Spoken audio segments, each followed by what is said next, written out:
शामिल क्यों था। सिंधड़ी वेझो रोलू कुतन नींगर समेत ॿिनि ॼणनि खे ॾाढे ज़ख़्मी करे छॾियो। 12 वरनि जो रोशन पुट महरुल्लाह शर ऐं दरिया ख़ान पुट हाजी मोहम्मद शर खे इस्पताल मुंतक़िल कयो वियो। फुलहरियूं जे यूसी सेक्रेटरी रमज़ान ख़िलाफ़ 2 धार केस दाख़िल कया विया आहिनि।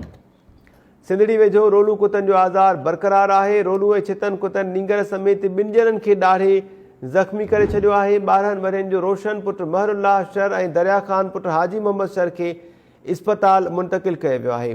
तफ़सील वठूं था टाइम न्यूज़ जे रिपोर्टर असद शर खां। असद, छा तफ़सील आहिनि?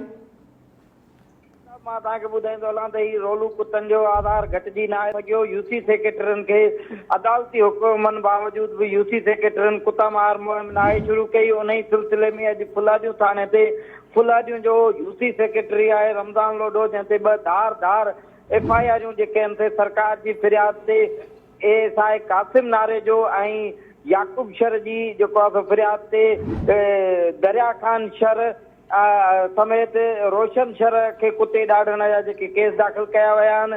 हिन सेक्रेटरीअ ते काफ़ी FIR आहिनि, मगर उन बावजूद बि जेको आहे सो कुता मार मुहिम शुरू न आहे थी सघी, जंहिंजे करे केतिरा ई ॿारड़ा रोलू कुतन जे वाता खाजी चुका आहिनि। महिरबानी जी असद शर।